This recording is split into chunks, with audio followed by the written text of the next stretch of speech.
Hey everyone, welcome to the Roundtable with Vienna Whyte, Season 1, Episode 53. I'm your host, Millie Rouge from the band Vienna Whyte here in Edmonton, Canada. This Roundtable is a Yike Music production. Let's get into introducing our guests we have on the show today. Our first guest is Ripchord from Cape Town, South Africa. Our second guest we have on is Luh'ra from Cape Town, South Africa as well. And our very last guest, who is also from Cape Town, South Africa, is Alanna Joy. So welcome, everybody. We're basically having a Cape Town party today. We're all hanging out. I'm not from Cape Town, but we're all hanging out. So thank you all for being on the show. I just want to start off by asking a very simple question of how your day is going so far. I know for you guys, it's pretty much evening. So I'm curious to know how your day went today. It's a very hard question. So whoever wants to jump into it first, just go for it. My day was okay. I was kind of just anticipating, waiting for the storm to come through because apparently we about to hit like a giant storm. Ooh. Yeah. So giant storm is in, are you guys getting snow or is it like a thunderstorm kind of deal? Rain? Okay. Rain and thunder. Yeah. Yeah. I know this sounds like a silly question, but do you guys typically ever get snow, or is that something that's like very, very, very uncommon? Only on like the top of the mountains far out. Okay. Not in Cape Town. Okay, very cool. Because here in Canada, it's I'm sure you've seen through photos and just through researching, we get snow to about, like, on the ground it can be about this high depending on the day, or we get lots and lots and lots of snow. So I can't really imagine a world where I can't imagine a world where I don't get snow, to be honest, but I know it exists, very, obviously. Very rare, yeah. Absolutely. Well, thank you guys so much. I actually want to jump in and talk about our I want to talk about our musical journeys before we actually start talking about our topic. So Ripchord, I want to start with you. Can you actually just tell us a little bit about how you started out in music and kind of how you got to where you are now and how you've evolved? Yeah. I started when I was like in high school, but at that time I was just like DJing and stuff, and then I started like speaking to a lot of like bigger guys and bigger producers at the time. And the biggest DJ friend that I had at that time was Das Capital, and then I spoke to him a lot and I asked him how did he get to where he was, and he told me like to get kind of like out there as a DJ and a producer, you got to start making your own music. And then eventually, like in my first year of varsity, I got my laptop and then I started producing music. But I wasn't really sure what I wanted to make, even though I had in my mind, I had an idea of what I wanted to do. And then my friend introduced me to a couple of artists like Clams Casino and Flying Lotus. And it was just a very long musical journey, like my first year of like getting into producing. And then kind of I was very influenced by like Skrillex as well, for that very bass sound, very dark music. And yeah, I just started this weird journey by listening to other people and kind of trying to create my own sound, you know. And then I did stuff with Red Bull Studios in Cape Town. I did stuff with what's this label in Cape Town, Straight Fields. I did stuff with them as well. I've worked with a couple of people overseas as well, and yeah, that's awesome. DJ'd at a few places. So what's primarily your kind of genre that you classify your music under? I wouldn't say I have like one genre. I think I'm someone that doesn't like to be boxed into one type of genre, and I've always seen music as like a way to express myself, because I studied art at university. Oh, awesome. So I did. So music was always like one of my outlets to like creatively like explore. And it's never been a thing of like I always want to make one type of genre. It's always been like I want to make whatever I'm feeling in that moment. Yeah. And whatever genre fits, that's what I'm making. That's what you go with. Exactly. I love that. That's amazing. Now, Luh'ra, I kind of want to hear more about your journey and how you got to where you are today. Cool. So I started making music, sharing my music in a band with one of my friends called Boskasi. And we started a band together, and that was pretty much the first time that like I was sharing my music. And then we both kind of decided to like focus on our solo careers, and that's when I started sharing my music as Luh'ra. yeah, and it's just kind of been from that point, like I started like creating my own events, which kind of felt like a safer way to share my music and also like an easier way to share your music, because when you create your own events, then like it's almost less intimidating because like your own community pulls through. And it's also easier than just getting booked to do shows, Right. because not everyone's always going to want to book someone they don't know. And then that kind of like opened other doors for me to start performing in other places. And because like I started creating my own events and like choosing where I wanted to perform and choosing certain spaces to perform in, that also like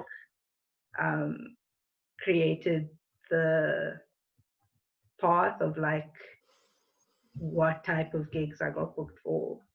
So I've been able to play in like really cool places like galleries and like the aquarium, plant shops, like different types of spaces. Yeah, that's amazing. Yeah. That'd be so much fun to play in an aquarium. I think that's my next Yeah, goal. it was My next goal cool. as a musician for sure. Now, Alanna, I want to hear more about your musical journey and how you've kind of grown so far. Sure. Yeah, I think like music has always just been a thing that I've taken for granted in life. It's just like always been there. And then like I always sort of wrote poems as well, and like just used to like sing to myself as a child. And then I think when I was like 13 or so, I started realizing that like I was actually writing songs, and I was like, oh, okay, cool. And then like I played piano for a while, but then also around 13 I picked up the guitar. And then I was like, okay, this is what I want to do in life. Like I just want to write songs and play guitar. And then so after high school, like I actually thought it was like kind of like a pipe dream, and I like got into university for psychology with biology. So I was going to do neuroscience. Nice. And then one day I just like woke up and I was like, nope. I don't want to do that. Yeah, so anyway, like I sort of started playing at open mic nights and found my first band, and they sort of introduced me to like a more rock sound, because before I was quite folky and kind of pop and like quite melancholy. I still got the melancholy side, but now like sort of mix it with this like more rock sound. And then I decided to go solo as well. And I totally relate to what you guys are saying, like, you know, making your own events. I feel like that's such an important part, like growing your career, because like as you say, people don't really book you in the beginning. They're like, oh nice, you've got like one SoundCloud link, but like, yeah, what does that mean? But then you sort of like prove yourself. Yeah, exactly. And the genre thing as well, like I don't know, my music's all over the place because it depends on my mood kind of thing. Yeah, it's definitely hard to book, like to get hired, I guess, if you have kind of a multi-genre, because if people ask you like, what kind of music do you play, you're like, whatever you want. So it would be kind of hard to be like, okay, well, so I totally understand that. Absolutely. I tend to get booked more for like hip hop stuff here in Cape Town, because it's like a lot of the times when people do come up to me, it's like, yo, would you like to play our event? And I'm like, yeah, cool. What's the vibe like? And they're like, oh no, we're doing like hip hop and like very experimental, like selection type of stuff. And I'm like, cool, I can do that. Don't worry. I'll make it work. Yeah. That's awesome to hear. I think it's really great. You've all kind of touched about our topic of the day, which is a beautiful kind of segue into it. So thank you all for sharing, by the way. I want to chat about, because I'm talking to all people from Cape Town today, I kind of want to talk about how to grow locally. So here in Canada, we have our very specific ways that we kind of grow. But it's tough, I think, for any place, even Canada, South Africa. It's hard to grow and really get to that level where you feel as if you've kind of, quote unquote, made it. But I kind of want to chat about how to grow locally. So locally meaning where you're from, where you're situated, and how to kind of grow your fan base there. Because I think those crowd and those audience members are so important. And sometimes I think some artists kind of take them for granted because they say, oh, you know, like I'm just playing in my hometown, not a big deal. I'm not there yet. But I think it's huge. Like if people come to your show and watch you, that is a big deal.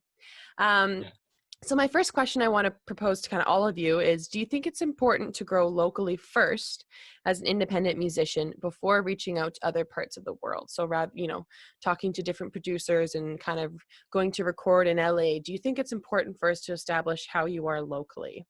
Whoever wants to start, Ripchord, did you want to kind of start this one off, or? I can. I would say like for me, I'm someone who doesn't make typically like our local sound was big here, because like a lot of house music and a lot of techno music, and a lot of like I would say Kwaito and all those types of, it's very big here, and I make stuff that's very like trappy and dubstep, and I've made a lot of like stuff that's very international sounding. So for me, I would say it has been a difficult journey in a way with networking in our like music community, but there is a lot of people that are like in the underground scene, and it's just been one of those things where it's like you just got to find a way to kind of adapt locally as well, but also don't put off international people. So I always reach out to a lot of international producers and events and platforms and all those things, because I feel like my music wouldn't necessarily work, but I still put in the work to make some kind of local fan base, Right. So I think you make a good point that it's good to kind of do both, almost like kind of mix it You up to kinda however gotta- works for yeah. you. Mm-hmm. You kind of gotta like know what's working or what's the market like in your country. So Right. That's a good point. Genre wise too. Absolutely. Yeah. Now, I Luh'ra. think, Go ahead, Alanna. I think the other thing, especially in South Africa, is that when people have gone international, we immediately take them more seriously. Like, even if you just go for like a small little tour in Europe, people are going to be like, oh, they're international now. And like, you could have played to like a pub to 5 people, but it doesn't matter. It sounds cool, So I think that's another thing. And maybe we need to like change that perception somehow. But I think it's also just more difficult for South Africans to travel internationally. Like, obviously we have like, the whole of Africa right by us, but like Europe is far and expensive and like a long flight, and the exchange rate sucks. So quite a mission to go international, but like, so that's why I feel like a lot of people stay here, Right. because, and also then you're like building networks and you've got this like community behind you that then you sort of try and take the next step. But if you've got that available, then like, why not use it as well. Absolutely. Yeah, that's a really great point, actually. Luh'ra, did you have anything to add kind of onto that? Yeah, the thing about like the South African industry and like locally is that it's still growing and it is still quite small. There's like a lot of creativity in South Africa, but we don't always have the means to like fund all the artists that we have here. Right. So that is why like a lot of artists do look to make it outside of South Africa, because like the market is so small, like the amount of creativity that we have, like there isn't always like an audience for it. Right. And that's why like a lot of people have to change their genre to fit in here. Whereas like overseas, like there is more of an audience for people to actually make it. But then like the tricky thing is like if you do make it overseas, yes, like you do get more recognized here in South Africa, but then like people can't always afford to book here. Yeah, it's hard to play shows overseas all the time. Absolutely. Yeah, that's a great point. I'm out of curiosity, what would you guys say your top genre is like in South Africa? Like what does the best, if you kind of have an idea? I know it's a hard question, but I'm curious to know. They're like different scenes, different commercial scenes. Like there is quite a big pop scene, like based on the radios, but I think like hip hop is also really big. And like Robin was saying, house music is also really big in South Africa. Yeah, I was told the other day that mumble rap, from another Cape Town member, that mumble rap is a very, very big thing in South Africa. I don't know if you guys agree with that, but that's what he said to me. I have no idea. You're like, I don't listen to mumble rap.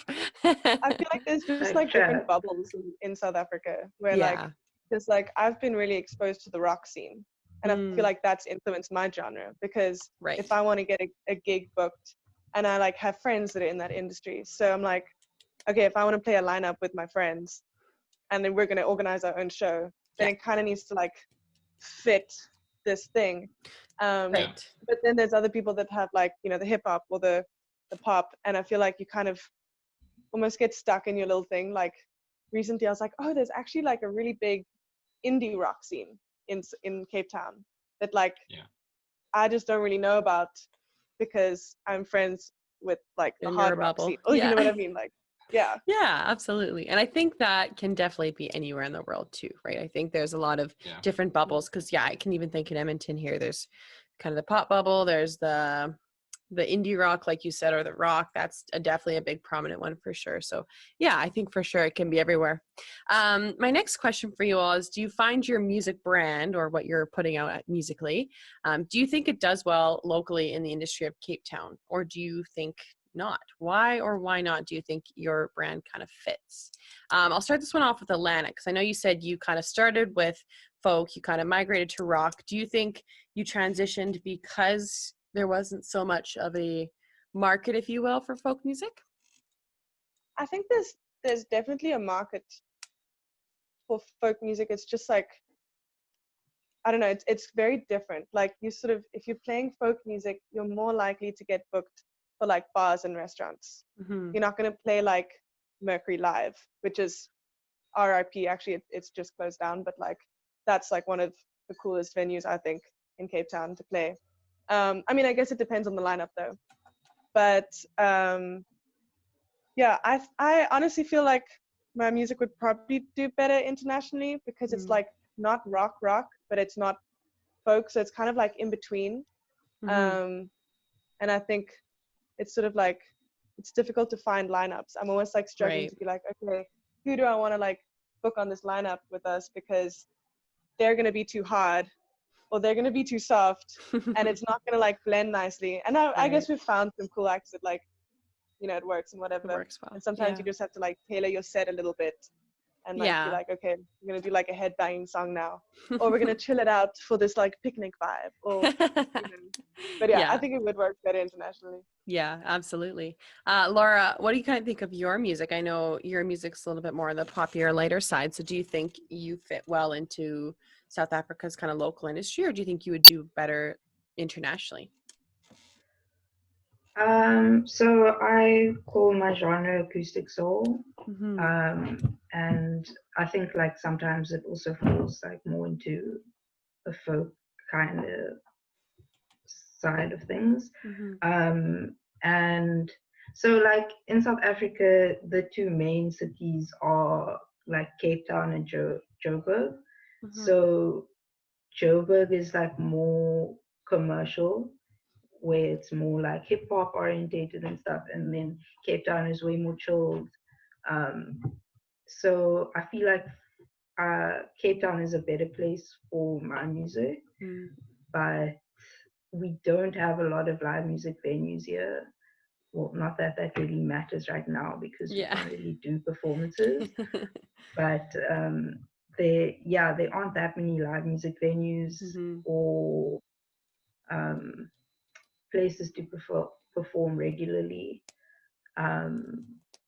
So I think anyone has a better chance succeeding and like actually like making a living out of music overseas. Right. But it is just like, it is also just really nice to support your own local industry. Yeah, absolutely. 100% agree. Now, Ripchord, you have kind of more of that EDM producer kind of experience. So I know that's pretty worldwide. Like I think that can do well anywhere, really. Do you kind of agree or disagree with that? I would say I kind of disagree because my sound's a bit like harder and a bit more experimental. So I mean, I've noticed like a big thing in our country is like if like Alanna was saying that if you have international backing, if you've done something internationally big, a lot of people are more inclined to like give you some kind of praise or like give you some kind of attention.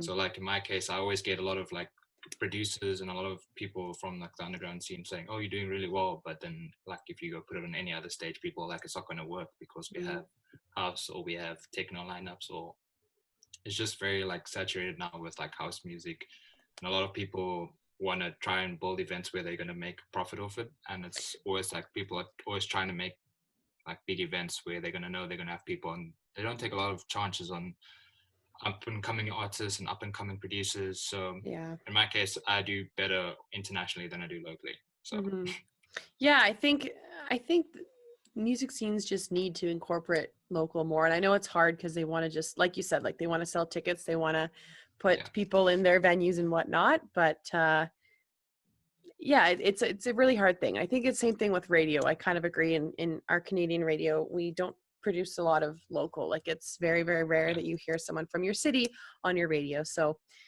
and I mean, I get it, but it's just eventually, I hope that after, the pandemic, people realize like, oh, people really truly appreciate art. They watch so much Netflix. They did so many DIY projects, and it's like, that is art, and you should appreciate it more as just, a hobby or a side craft, right? So absolutely.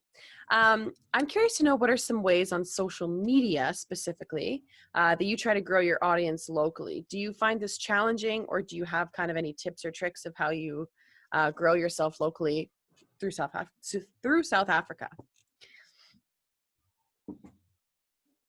Oh, is that for me? Whoever. Okay. I would say like for me, it's always been like always reach out to you because I'm always on like SoundCloud and I'm always like searching on Spotify. I'm always hunting for music, and I'm always like I always reach out to people like no matter how big the following is, like they could have 10,000 followers or they could have like 100 followers. And if I think your music's good, I'll reach out to you. And I like building relationships that way because you can learn a lot from other producers. And I think that's one of the ways that I've also kind of built my my following on Instagram, and also knowing your like when to post is also one of those things, and having kind of figuring out algorithms. Yeah. That's the exhausting part of it, but yeah. absolutely. And I just try and always engage with people, and if I see someone that's really dope or someone that's really like doing well with their craft, I always reach out and let them know. Yeah. How about yourself, Luh'ra? How do you feel with your social media? Do you find it's easy or more challenging? I'm really trying to not think about social media at the moment. Like I have been doing like social media managing jobs, and so like I've been putting a lot of effort into like other people's social media lately, Right. and like kind of not thinking about it so much for myself. But yeah, like I've kind of not been doing those jobs lately, and I'm just taking a bit of a break and like figuring out how I'm going to be moving forward with that. But like I generally, it is just always good to show love to the artists who use like support, who are your friends, or just like follow and see like what other people are doing on social media. And I know like a lot of people are often like saying like don't compare yourself, like, and it's true, like you shouldn't like look at it in a comparative way, like you just need to like show love, and then like people show love back to you as well. Right. Yeah, I think the comparison game is a pretty big thing for sure on social media. So it's hard to navigate around that for sure sometimes. Alanna, what kind of how's your experience with social media and kind of growing locally? How do you find it? So I like never really did social media much when I was younger. Like I was on Facebook and shit, but like I didn't really know what I was doing. Yeah. And then I sort of realized like, oh, okay, it's kind of like essential if you're gonna do music.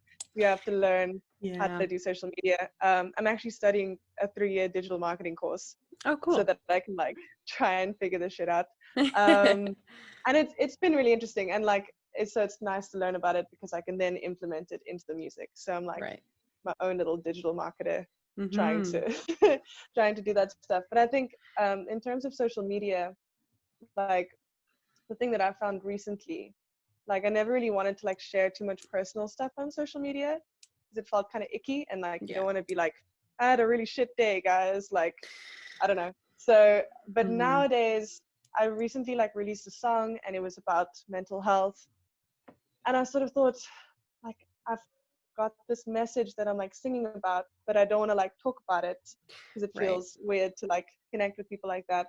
And then I was like, okay, but I think maybe I have to if I'm going to be singing about this stuff, and I want to like connect with people in that way. And it shows I talk about it. Like when I'm on stage, I don't care. I'll talk about the meaning of a song, and I'm like, this is where it came from or whatever. But so now I think as soon as I started like sort of opening up more about the meaning of songs and how they were created, and you know, also just like sort of explaining the process and not just being like, here's a pretty photo, or like here's a little cover song or whatever it is, and really sort of getting to like the nitty gritty in the captions and like whatever. That seems to have been cool, because then people like private message me and they're like, oh, you know, I've been through the same thing, or they like comment and they're like, oh, I hope your day goes better. And it's like so nice to just get that connection, especially now, like you know. Absolutely. And then live streaming as well. That's been really cool. I think we're all kind of, we were very quickly forced to learn how to live stream on Instagram because we had no other choice. So beautiful thing that Instagram does have that though. So my kind of, I have two more questions here, but this is kind of like a would you rather question I want to propose to you all. So if you had the choice of only playing in Cape Town for the rest of your life, or the choice of only playing in the States for the rest of your life. So I guess you would have to live there. I guess you couldn't just play there. So let's say you have to live and play there. So you live in Cape Town for the rest of your life, playing only in Cape Town, or you move to the States and only play in the States. And both of these positions you would be successful. I should clarify. Which would you choose and why? I'm very curious to know why. Start off, Alanna, if you want. I don't particularly want to move to the US. No offense to the US. Yeah. but like if we're talking purely like touring and stages and like opportunities and stadiums and stuff, like it would have to be the US, because there's just like, I feel like in South Africa there's like a circuit and you can play that and then you're like done.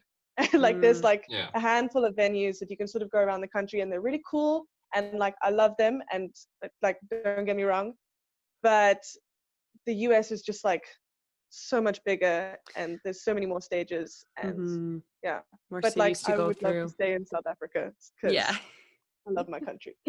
And you said you also said Cape Town, and like that's like one city versus like true South Africa, all of the US. I guess I meant that is a good point. That's a very good point. So Luh'ra, what would you choose? I guess we'll clarify this question then. If you could choose just South Africa or just the States, which would you choose?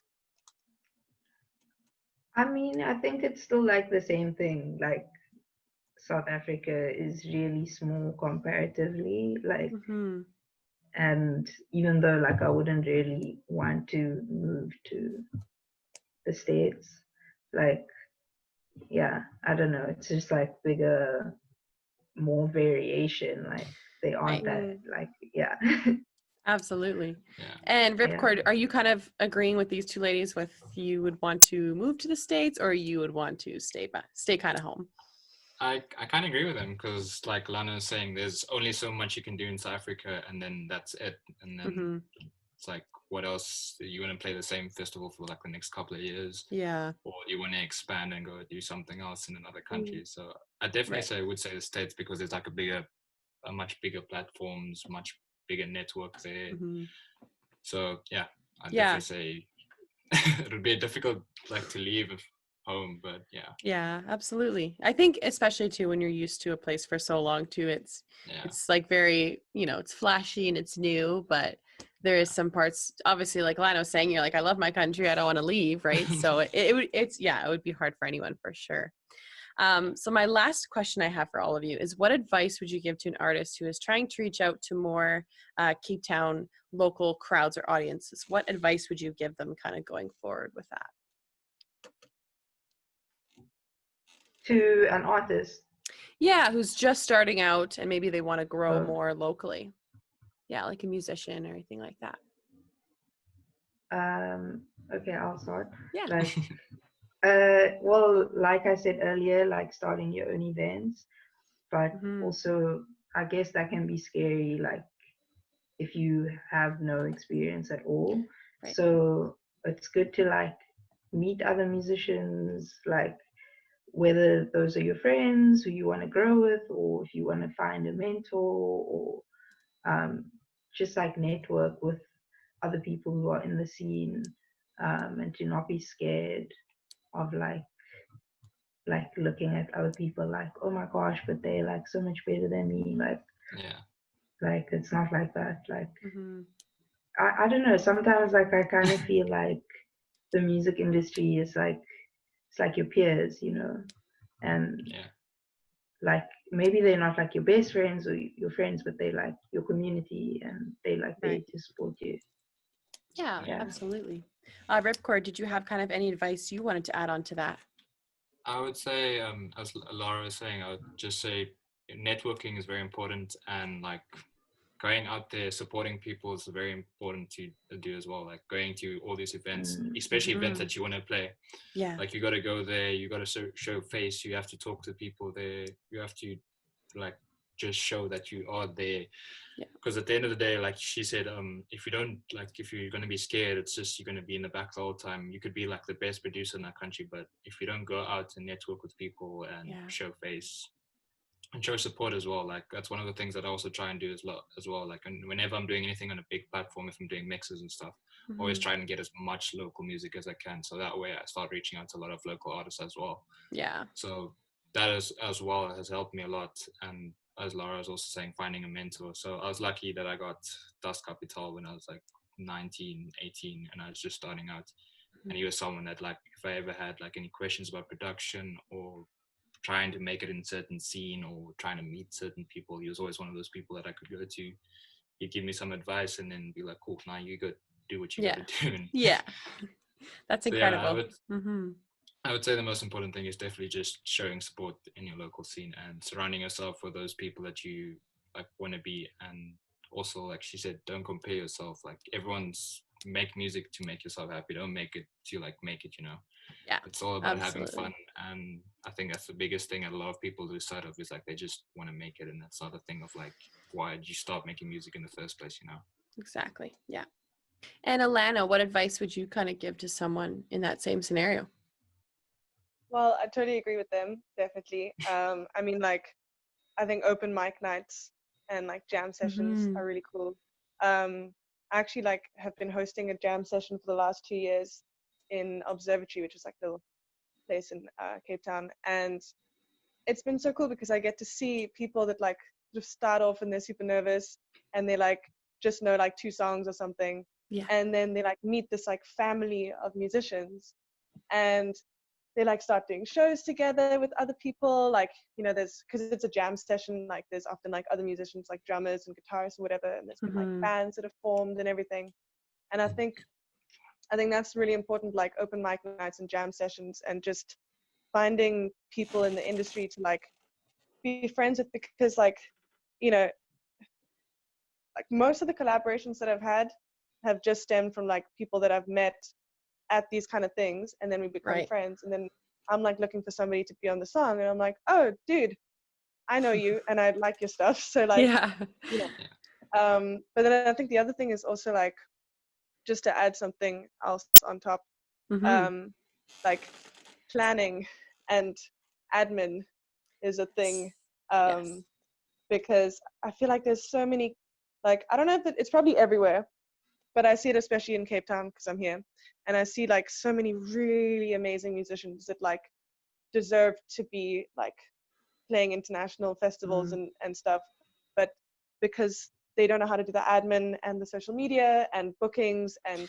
you know, I think everyone kind of has like, when they first enter the scene, and I was completely the same, where I was like, well, I'll just play a few open mic nights and somebody will see me and they'll be like, you, I want you, come, we're gonna sign you to this record label, and like, you know, and that's just not really how it works. Like, you have to have your own following, you have to build it up yourself, and then, you know, maybe somebody will recognize you. But even if they don't, in this day and age, like if you like create those relationships and those like teams together, and then you like just build each other up and Absolutely. Yeah, that's awesome. Great advice. Yeah, no, I love that. They're all super important. So that was actually our last question for the day. We are out of time. We are so lucky to have had you all on today. If you are at home watching this roundtable with Vienna Whyte on YouTube, make sure to like, subscribe, and hit the bell button so you can be notified about all of our shows. We post 2 shows daily, Monday to Friday, so there's lots of content to watch. This conversation will also be in podcast format, so if you want to find it, search up on Spotify, the Vienna Whyte podcast, and you will find it. Before we head out, could I get you all again to say your stage name and where our audience can find you on social media? So Ripchord, can you start it off?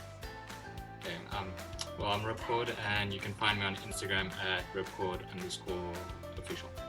Fantastic. And Luh'ra? Hi, I'm Luh'ra, and you can find me on Facebook and Instagram at LUH_RA, and you can also check out my music on all streaming platforms. Fantastic. And Alanna? Hi, I'm Alanna Joy, and you can find me on Facebook and Instagram at Alanna Joy Music, and all the other things at Alanna Joy. Fantastic. Well, it's great meeting you all. Thank you so much for being on the show. Have a great day. Bye-bye. Thanks for having us. No problem. Bye.